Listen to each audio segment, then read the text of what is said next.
नमस्कार दोस्तों, मैं आपको आज एक बहुत ही इंपॉर्टेंट टॉपिक लाए हैं।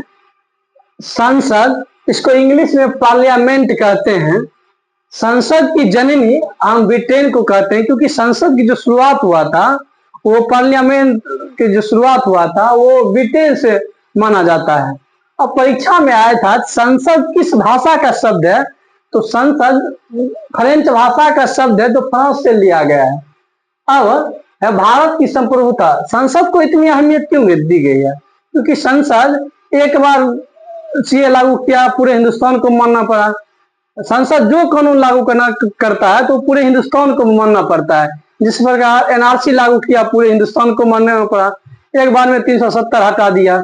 इस पर किसी का कोई दबाव नहीं है, न इंटरनल दबाव है, न एक्सटर्नल दबाव, न आंतरिक दबाव है, न बाहरी दबाव। इसीलिए उसको भारत की संप्रभुता का संसद में निहित है। सोवरेनिटी ऑफ नेशन संसद में निहित है, संसद में निहित है। उसी पर अब देखिए, संसद में बहुत सारे लोग बैठते हैं, जैसे भारत के प्रधानमंत्री, विदेश मंत्री। वो मानिए अमेरिका गए, अब वहां कोई कारखाना स्टार्ट करना है बिहार में, तो वहां से अमेरिका है, एक बोइंग नाम की कंपनी है जो F-16 विमान, लड़ाकू विमान बनाती है। वहां से समझौता करके आए और बिहार सरकार को बोले, तो बिहार सरकार जमीन नहीं देना चाहती है, कहीं हम जमीन नहीं देंगे तो हम मोदी जी को इंसल्ट हो जाएगा। तो कहा गया है कि भारत की अंतरराष्ट्रीय संधि लागू करने का आदेश संसद को है, और बिना राज्य की अनुमति के इसमें उसका किसी राज्य का हस्तक्षेप नहीं होगा। उसमें राज्य की कोई अनुमति या डिसीजन को नहीं सुना जाएगा। संसद बिना राज्य की अनुमति के कोई कानून लागू कर सकता है। अब नेक्स्ट, भारतीय संसद, इसका जो नक्शा तैयार किया था वो लुटियंस और बेकर, लुटियंस सीनियर थे, और यह 1921 में लागू किया था। जो समय वायसराय थे लॉर्ड इरविन के कार्यकाल में, जो जब कंप्लीट हुआ तो 6 साल में 27 में, उस समय वायसराय इरविन थे, और ये लुटियन और बेकर ने संसद भवन का निर्माण किया था। आज भी दिल्ली में जितने भी सरकारी भवन है उसे लुटियंस नहीं बनाया था, उसे लुटियंस दिल्ली कहा जाता है। जितने सुप्रीम कोर्ट है, हाई कोर्ट है, संसद भवन है, जितने भी मंत्रालय है, तो वो लुटियंस दिल्ली के नाम से जाना जाता है, क्योंकि लुटियंस ने उसका नक्शा तैयार किया था। अब है ये, इसकी जो चर्चा अनुच्छेद आर्टिकल 79 में किया गया, अनुच्छेद 79 में संसद की चर्चा किया गया है। अब नेक्स्ट 5 अंग, संसद के पूछता है कितने अंग होते हैं, तो संसद के 3 अंग होते हैं, एक लोकसभा, दूसरा राज्यसभा और राष्ट्रपति। राष्ट्रपति भी संसद के अंग है।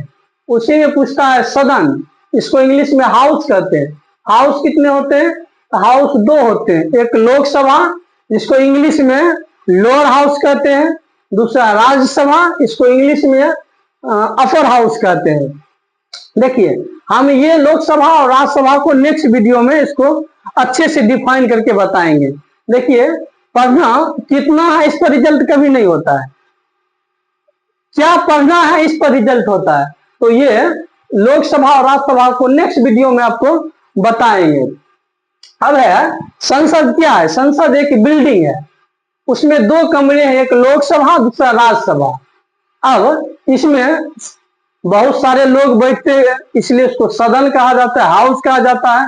लोकसभा में जो व्यक्ति बैठते हैं उसको लोकसभा सांसद कहा जाता है, और राज्यसभा में जो व्यक्ति बैठते हैं उसको राज्यसभा सांसद कहा जाता है। देखिए, नाम से ही स्पष्ट है, मतलब जनता का सदन, क्योंकि जनता के द्वारा ही इसमें चुने जाते हैं, इसलिए इसको लोकसभा कहते हैं। राज्यसभा, इसमें ये बड़े लोगों का सदन होता है, इसमें बहुत पढ़े लिखे व्यक्ति जाते हैं, इसलिए इसको राज्यसभा कहते हैं। अब देखिए, संसद में जो व्यक्ति बैठते हैं उसको, मेंबर को, उसको सांसद कहते हैं। इसको इंग्लिश में शॉर्ट फॉर्म में MP कहते हैं, मेंबर ऑफ पार्लियामेंट। संसद में जो व्यक्ति बैठते हैं उसको सांसद कहते हैं, इसको इंग्लिश में MP कहते हैं, मेंबर ऑफ पार्लियामेंट।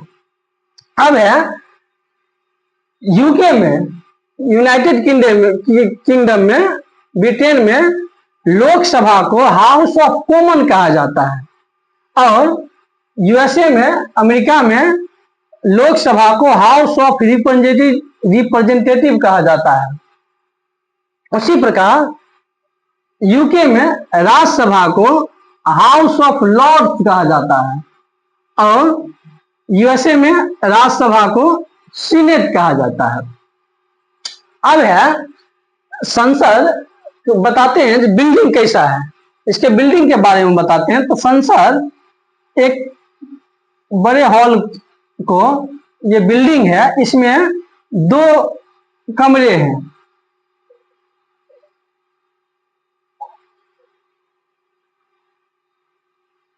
और ये है सेंट्रल हॉल, ये बीच में सेंट्रल हॉल, ये बड़ा वाला लोकसभा, ये है राज्यसभा और ये सेंट्रल हॉल, बीच में ये सेंट्रल हॉल है, क्योंकि हमारा जो संविधान लिखा गया था ये सेंट्रल हॉल में ही हमारा संविधान लिखा गया था। और कोई भी विदेशी प्रतिनिधि आते हैं तो सेंट्रल हॉल में ही बैठते हैं। अब है संसद की जो बाहरी परिधि है वो 144 ग्रेनाइट पत्थरों से स्तंभ पर टिकी हुई है। संसद को जो परिधि है 144 ग्रेनाइट पत्थरों पर टिकी हुई है। अब है भारतीय संसद में जो भाषण दिए थे वो अमेरिकी राष्ट्रपति डी आइजनहावर, जो 1958 में 1958 में भाषण दिए थे। दूसरा थे जिमी कार्टर, जो 1978 में भाषण दिए थे। तीसरा थे बिल क्लिंटन, जो 2000 में भाषण दिए थे। और चौथा थे बराक ओबामा, जो मनमोहन सिंह की सरकार में 2010 में भाषण दिए थे। अब है नेक्स्ट संसद के सत्र। संसद के मुख्य 3 सत्र होते हैं। संसद के 3 सत्र होते हैं। पहला बजट सत्र, इसमें बजट पेश किया जाता है जो फरवरी से मई तक चलता है। दूसरा है मानसून सत्र, जो जुलाई से सितंबर तक चलता है। तीसरा है शीतकालीन सत्र, जो नवंबर से दिसंबर तक चलता है। सबसे बड़ा है बजट सत्र, इसका समय है फरवरी से मई तक। इसी में देश का बजट पेश किया जाता है। तो आज के लिए दोस्त इतना ही, और अब नेक्स्ट वीडियो में लाएंगे लोकसभा, राज्यसभा और राष्ट्रपति के बारे में। इसको नेक्स्ट वीडियो में डिफाइन हम करेंगे। आज के लिए जय हिंद।